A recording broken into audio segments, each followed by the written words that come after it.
Lima, fa, tolu, lua, tas.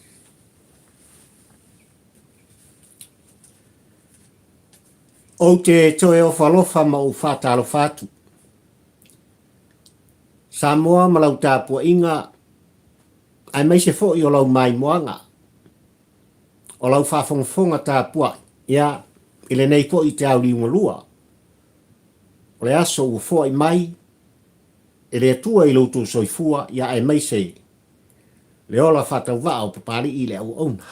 Ia, ua, iai fo i le tāpol kalame whaiwhaipea Samoa i lona aso whaatūlangaina. Ai ona ua vave maua awanoa. Ia, e fo i le vi inga i le atua. Ia, ia awanoa o la auto au ona. Ai maisio le nei tau lingo lua ua au manatu ai Samoa. E au ona au lolonga oi. E au ona au tau i ate oe se tala. E au na au wha matala i ate oe Samoa le atunu ue malau tāpua inga se mea ua tupu. Ia, le ango ngā ruenga le ala au tū au ona. Pei lava na au tautalangia Samoa i lau tāpua inga mamana ma lau tāpua inga mamala. Mai lava le lua tausanga taluai Samoa au te le tu ua oe. Ai au te longo pui ali ina. Ia le pa ia mane mamalu o Samoa poto. Ia, i mea ua tupu, sātu tupu, ma mea ua fori mai, o le ātu tupu Samoa. E iei le kai au le nei Samoa ma le tā mawhitanga. Ia, o nau whapei fori e ilo loto Samoa le atunu ue pele ilo whatu. Se ua malo le whalau munuia. Malo le tauata i Samoa. Malo le tāpuai. Whawhitai tele i le atua o Sāpota. Ua mawhaifoi on tātou toi wheiloai. Ia. I fsota inga, whanei ona pō.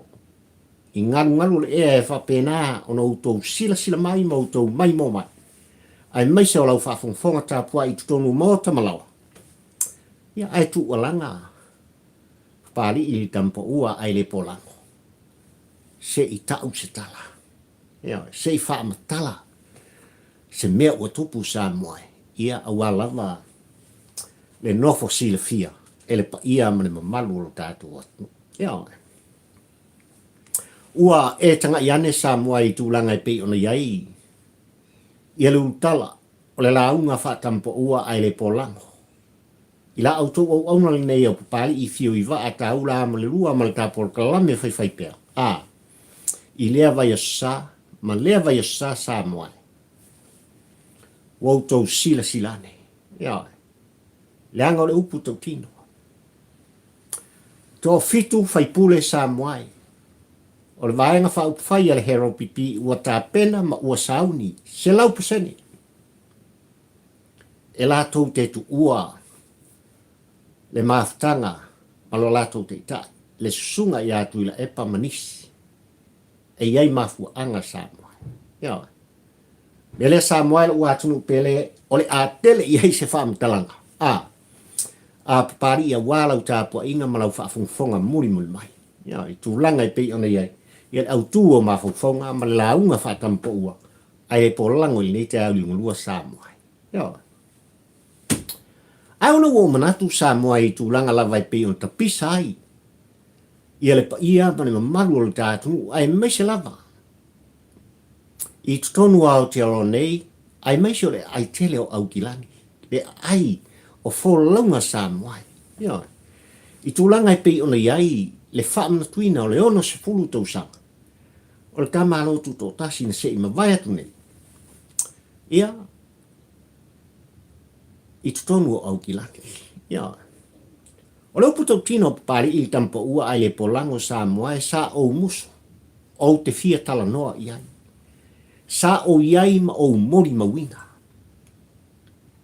Peita iane ua mai tauina fina ngalo lo tātou atnu u Samoa i le tāpenanga ai maise o lana fionga i le konsula. O O le malo Samoa i tutonu o New Zealand ai maise o au ki langi nei malana fono faufautua i le whaatinoina o le sisiae o le tanga vai ma le fu o le tasa o le tonga Samoa i le whaamanakuina o le ono skultu sanga ua manatu ai. Tau lava ina iai se motu ngā afa. E au fo iona iai se langona o papari i le tampo ua ai le polang. E whaalia i mea sāva aika. O le ale to o se whaamtalanga papari i tūlanga i le matango fia o le tāpenanga Samoa e peilava.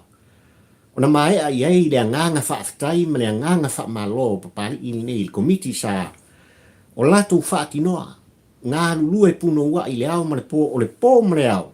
I le tāpenanga ina ia matango fie mea uma Samoa o le wha moe moe o tangata Samoa i totonu au ki lani New Zealand.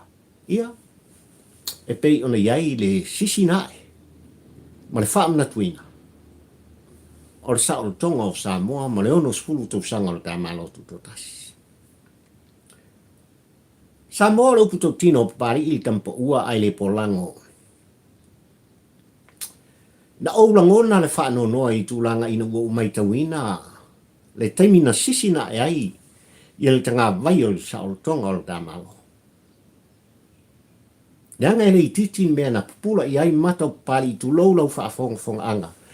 Ia ai mai se fōi na tuli mata i pēa e la outou au auna le nei lana fionga i le konsula.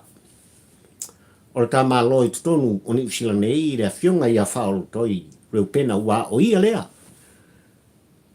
Sa ia whaatino ina le tūlanga o le sisinae o le tanga vai o le tasa o tonga Samoa. Tā lofa i tūlanga o le tāpenanga. Langa le upu tau tino Samoa ma lau tāpua inga i le ianiangia i le fu o le tasa o le tonga. I lea tai au ai maisi o le wha moe moe i tu tonu lava o au kilani le ai o wholonga. I lea son nafi sa whapena o na au whalong longo Samoa i tūlanga i pei o na umai ai se wha lalo la longa.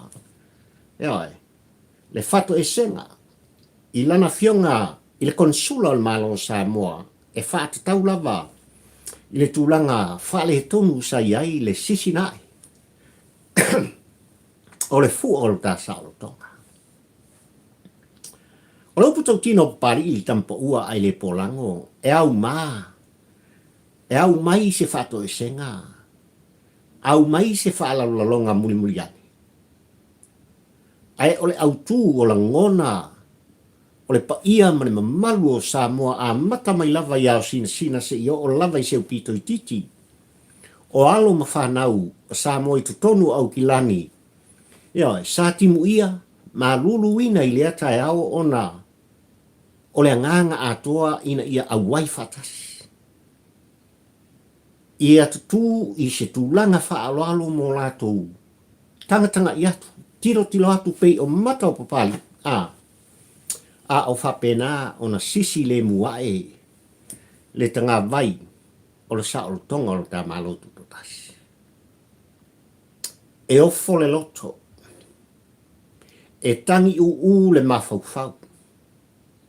Ai ua whesilingia foi e papali i le nei o lo tala no atu ma le tāpol kalame Samoa.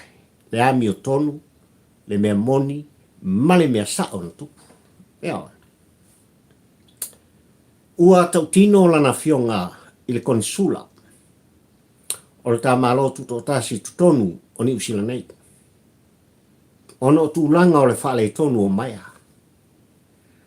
Ese o se whaupunga Samoa e manino ai le whalongolongo ma le maitau a papari i lei tampa ua ai le polango o se mea na fuafuaina. Yanga Samoa i lautou silsila ma lautou mai moanga e maise o le tiltilo atu o papari i tampa ua ai le polango. Na solonga le lei le sisinae o le fua o le malo ni usila lo matu atru nene. Se i o lava i le tumutumu maani ngia i le ata au Samoa. E pei ona whaatinoina e lana fionga. Ia e le i minsta o tangata Pasifika. i to tonu o New Zealand. E leo toi pō mala e Samoa i tūlanga i pei ona iai. Ia le whaawa wina ma le toi whaawa wina. Tūlanga i pei ona iai le au umnanga ma le tautuanga i lana fionga. I le konsula o le malo Samoa. Ai o le lape lea na tupu Samoa e ua la ngona i e pari i le tu musu a ploto. Pelava ona utou whaafonga sa tu a langa le taitai komiti. Ia, lana fionga le pari tele pe ona taitai i le komiti sa whaatino ina.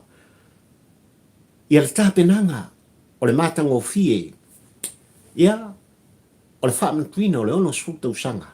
O le tamalo tuto tasi tonu au kilani anga i atu i lana fionga i te maitai pari mia. Ina ia toe tu ua noa. I lana fionga i le konsula o le tamalo. O le upu tau tina o pari i tampa ua ai le polango wa iei matenga. Ma le whaatino ina o lea tūlanga i leanga i le fou. I le fatua tupu lea ma fatua whaia lea.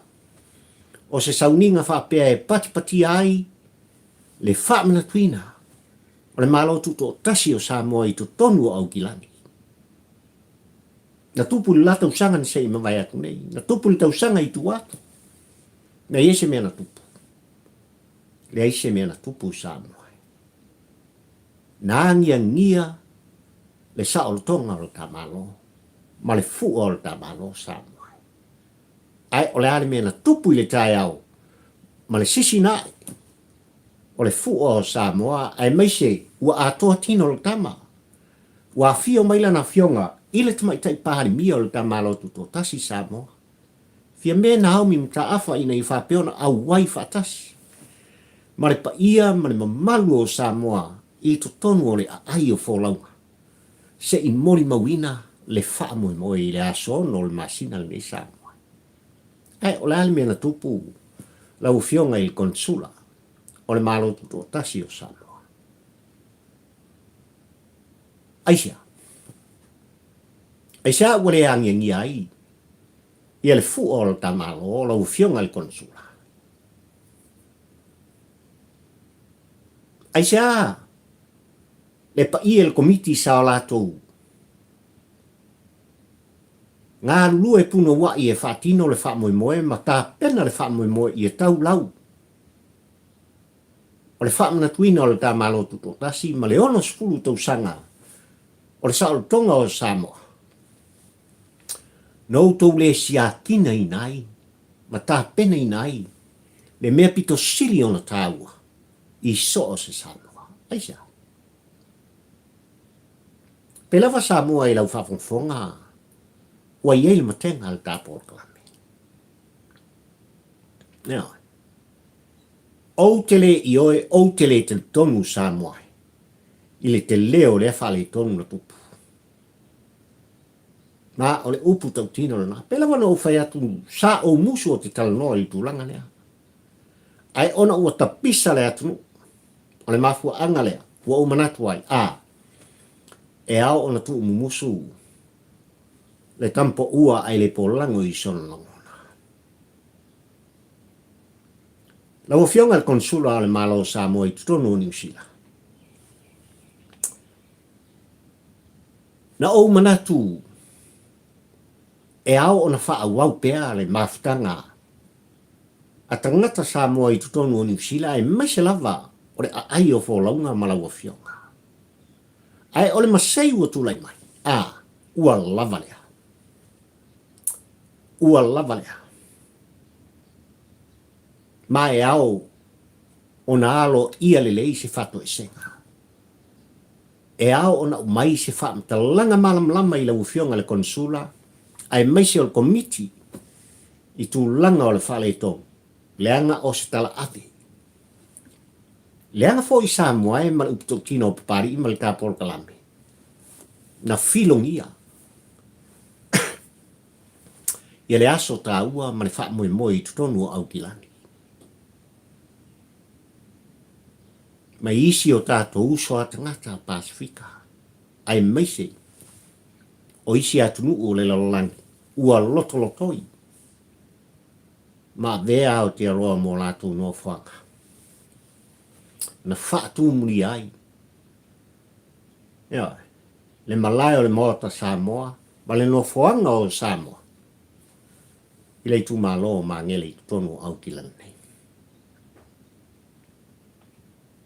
o le whale tonu o tupu ma o le alinga o le mafu anga le o tu alangai papari i kampo ua ai le polango ina ua o whaalongo i le aso na fili talno mai ala ufionga i le konsula o le tamalo tuto tasi tonu au kilani ma New Zealand ai mai se o le sasa anga i le fua o le tamalo na oula ngona le whanono leanga le uptau tino o papari i kampo ua ai le polango tu lou lau whaafonga Samoa e le ila ai se mo i le ngangana ma le whaupua na umai ai se whaalalonga ma se whatu e senga ua manatu ai papari i kampo ua ai le polango le nei ma le tapol kalame Samoa e tu o tuai se tu o lalo i lau fionga i le konsula o le tamalo tuto tasi o Samoa i tutonu o New Zealand nei lau fionga faul troi reo pena ina ia whapea o na alo ia le leise whaamtalanga awa le tapua inga Samoa poto e le ngata i tutonu o Aotearoa ma le ai o wholaunga ni usila ato ai o Samoa tapua i mai i whanua ma Samoa i so se tafa le lalolang leanga ua so le lalolang i tala ma whaupunga i le leang ia o le fu o le tamalo tuto tasi Samoa i le wha moe ma tūlanga i pei o na wha manatu i nai i lo matu o ai nei le ai o wholaunga i au kilani i le asono ma sina i ono lua fe lua sifumani koso ka whala le tamta upu Samoa ua e tanga i Samoa i tūlanga e pei ona longo ai papari i le tampo ua le nei ai le polango e pulotu a tonu fo i Samoa e le fou i lau whaafonga le mata upu le nei i le vaenga whaupufai o lo lato pui pui ai a tau o tangata i le vawhianga iai o sui mo lo lato tutai i le tu alanga papali i maltapo al kalame nei le anga Samoa ai a whai e te toe tanga i le lei i le tele o a tātou maafutanga i le tuana ia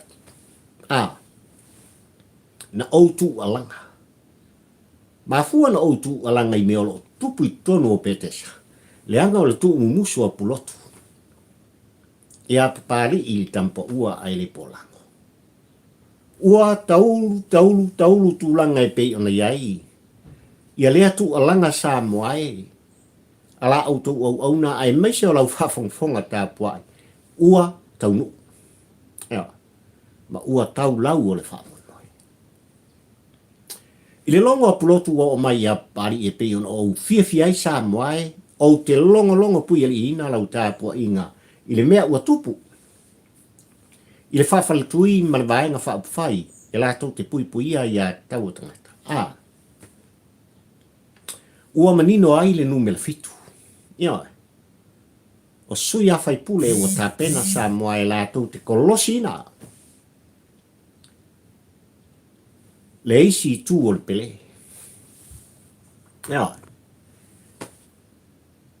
ua lātou tāpena ma le ato toa Samoa e lātou te savali ese ua se lau pasene fo'i i o lātou loto mo lātou fina ngalo Samoa lo lātou le toi whātua tuaina o lo lātou te tai le sunga i atu i laipa le mafuanga le ua lātou te ea o le mafuanga le ua lātou tāpena ai le te vaanga Ma o le mafu ana fo i lea Samoa wa iei le au tu o le tapo o le kalame. Ina ua lo ngoa la au tu o. E le tapo inga pulotu. Lea ua mafu ai le tai au liunga lua le nei Samoa ai ma le tafale toso. Ia. E le fou e toa fitu le nei Samoa e o sui a fai pule o lo tu lai mai taimi le nei o i tu malo. Lea o lo i tutonu o le vaeng fai e le hero pipi.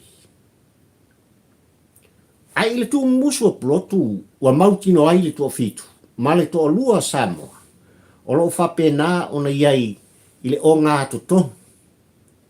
O le oti po o le ola. O lo fa pena o na la tututu. Pei o i tūlanga e pe fianga i sisifo, pe fianga i sai. Ia. Afa mai no umali. Fōntanga ala vaenga whai Samoa o luma nai mai i ala wha mankuina. O le ono sfulta usanga le tamalotu. Tasi le aso mua i uni. Lua afe, lua suma le lua ele fōntanga sa wha pena na whai ei pekesi. Na whatuina i lava i la tō nei se lafo i nei whapea. Ona wha malo lotu i la e pai tūlanga ta ita i o la tō vaenga whapawhai. Ia. Peta i ane Samoa. Ele i whaingo fie. Le awa tū ma le au mai. E whai foi o la ngona. O sui a whai pule o lo whapena o na tūlai mai la tō te langolango i na pea. Tui la epa e bea ma te ita i o la tō vaenga whapawhai. Ma o le upu tau tino pari i Samoa e lau tāpua inga o so se fontanga le pale mene a e tanga ia i la tō o lo tutua e mo la tō langona. Whalia o sui a whai pule i tutono le mota e mesel vaenga whapawhai ale hero pipi. E manino i nā. I la autou sila ma la autou mai moa Samoa. I la tō o lo whapea o na tau pe upe pea. Ea, i tau au o papastui. Ma i la tō. Ua makua le fia au wai lafa. Ea, ua matua i le fia au wai lafa. O le upu tokino le alta polka. Ea. Ua mai ata pena. Sui e tō fitu. Ono le manunga ma le longa ua o mai i le kapol kalame Samoa o le au le ta ua ai o la tō sofa. Ai iai le mea o le atupu. Pe ato e usu le fontanga al pale mene o Samoa. Awane i ngalo ma awane i misi ate o Samoa i mea. Ea. O le toe usu ia o le fontanga al pale mene o Samoa le au tō whaafonga mo tō sila Samoa. I le mea o le atupu i tono le mota fono o Samoa. Ai le itala noina. Le li poti al komiti o tupe o le tala autu o le tupe. Lua suma le lua. I le lua suma le tolo. Leo. Ai i tūlanga lava e pe ona iei tō fitu Samoa e ua mai ata pena. La ngona o sui nei ma ua o whao puina i lato o toa. O lato o toa. O lato tula i mai lato te whaatino ina le wha demokrasi tuto tasi ma le moni ma le wha maoni. Lana le fau. O mar whainga palo te tele Samoa el tātunu. Lana mea nkupu. Ka lusu lima sui al hero pipi.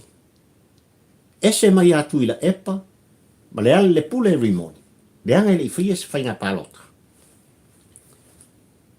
Ale aula le, le toa lua le, ala ruinga. A lusu to. Ai ina ua whamasinonga Samoa ina utou sila silai mo tātou tilo e fitu i lato. Ia sa fa pena ona toe tu ua o lato mufoma o lato i tu malo. Lea na toe whātau nui nai Samoa. Le whainga filfilinga ai tu malo e fitu muni mai. Lea le men kupu. Koe ki kofo I, manok au ki il kai ta inga tu le pa. I tu langa pe ona yei, ia lana tai ta inga. Fatua au matu sa moa I le vai ason se I mai atu nei, ia le whainga whiwhinga ngangai fo maunga anu me lua. Ua, tike au foi tu la epa malang tai ta inga. Ua solo le falu te ma ua la ngona e tangata lango. Le le fia awai. Le le fia muli muli. Le anga ua ilo vea sa moai. O ina mafuai se la ngono I latou nei ua ta pena le teva anga. Ma ua se lau pasene le tofa le whautautanga ia I latou. Le anga ua mai alo ngō latou I tu malo I le latou whai. Yo. Samoai, malau tapo inga malau whafongfonga. E fōlinga mai o isi ia whainga palo talaiti o lato e alo iei Samoa. Ile mata utia le nā, o le pae inga suma le fitul nei o lo iei, le tā whainga maro filifilia. Ua tula I mai iei, le ua I tamai tai pāle mia o le tātu. Mana fionga ia fia mena ta afa, le whaatua tua I le atua Samoa utas. Wow, Samoa. Ai wha mai, le tū mungusu a poloto I a pari I nei e talano atu Samoa. E toa wha sui, mai e toa fitu le nei. Ua manino, le wha toa wha la inga I o lato I tū malo. O lato I o e foi. Ia le pa ia ma le mamalu I tupu mai o whailaunga, o tula toa, o I tu malo I sui nei e tō wha. Ua tasi I ai, le whaafitinga I tūlanga, pe a whai e tue whaatino, ni whainga whiwhilinga. Ai tu malo e fitu e peona o ta ua Samoa. Ose, tala leo marie lea. I lau tāpua inga Samoa, leanga ua malama lama I tu malo. E momori ai le nganga o le wha malo le wha aftai. I le toa whale nei Samoa. I le moe mana natu peo le malo a anga. I lo lato tilo alofa. Ma le tūlanga nā lai o nā tofia I latou ma ve I latou ma whaipule o lato I tu malo. O I mātou o ni au auna I le pa ia ma le mamalu o I tu malo. O lo tā pena ma lo whaia pēr whiutanga ina. A le isi tō tōru ma o lato I tu malo. Leanga e te tau on toi longo I tu malo. E ao on toi taku I le tāpua inga. Ale I tu malo. Lo lato pō le whala. Maula I ula. Tu langa I pe ona lato tu tofi ai lato. Mai le amatanga. Ai uale me o tupu I le tengi le Samoa. Le whaatu o tuanga sai ai. Le tari tonunga sai ai. I le taita inga tu la epa. Ua le anoa. Ua ngao. I tu langa wale ngate le maita watu o Samoa poto. Ai o sui tō tino le vaenga whao. E pati ai papali I le tampo ua ai le polako. O te ioe o le anganga fo I lea mo tō fina ngalo fo I lea Samoa. I le taimi o le au tō silsilai mo tō mai moa ma o vava ai. I le meo le a kupu I kongo le mota fono o Samoa. Ma fuisia. E mana o mia le tolu vai wha. Mea. E mana o mia le lua vai tolu. Tulo. O le mota fono o Samoa. E pasi ai le tele o tula fono. Ai maise o tula fono. na fia i le whaavai o le tātunu u Samoa. Leana so ona whai. E tui la epa, ma lana taita inga, ma lana whainga malo, i le pae inga sumaleo. Ia. O outou o toa. Sui e toa fitu. Whai pule e toa fitu. Outou o toa. Ma o le upu tau tino na pari i tampa ua ai le pola. E le ngata e toa outou loto. Toa outou finangalo. Ai ua wha ato toa ina lo outou toa i lo outou walo lofa i outou i tūmango ma le tāpua ika. Ua lai o na manino la outou whai unga. Ua lavalea. Ua lavalea mafutanga tui la epa. Ua mātou le fi awai. Ioi. Ua mātou le la wafoi. Le mamafo a au i o mātou ua. Ua lavalea. So le. Ia whea se mea ai. O leo a manino tūlanga e pei ona wha malolo ai tū la epa, ma le lea le pule rimoni. Ele pare mene ma malu o sabo. Sole. O lea lava. E aru mamo le kofi kai kai o le hero pipi. Ai ku le kofi whailau kusi. I le urupo o lea. Le urupo o lea langa makau kia le melanga eri e le urupo o lea. Le kama o le ale le pule rimoni ai afi. Makau kia. O ai se ale te e Samoa. O ai se ale ino. O ai se ale fi awai. Pe a whai o tūlanga lea, o le tūmu musuatu i tūlanga ina i whapea, ona ta atia i panga ma so longa le lei. Ia le vaenga wha au whai ua whase fulu tau sanga, o taita ia le malo tuto o tasi o Samoa. Ala leo mangingo ngai mea sa tupu Samoa. Lea ua tau sila Samoa ma o vava ai. Ele kasi ai lasi Samoa ai mea. Sana tia i fatua la whai. Lea ua manino. Lea ua mata o nari ai. Ile makau kia. O le pūlenga a whalao sa tūlai mai. Ma whaatino ina ai. Lona mai a. Le malosi le paua sa iake ia. Le wa mata. Ona sava varies. O suisinia. E tu musu o pulotu Samoa. E koa wha suisinia. Ma le tolu fatua pale atu le pae inga le ne. E fitu iai. Ma lesi ko o lua Samoa. Ia la si o kako kilo pea. Ia mo tatu talia le longo pulotu. Ia, i tūlanga e pei ona iai le awa tū mana au mai. Ai meisi o mea tutu. I tutonu i pe tesa i songi le nofoanga au tū o le hero pipi.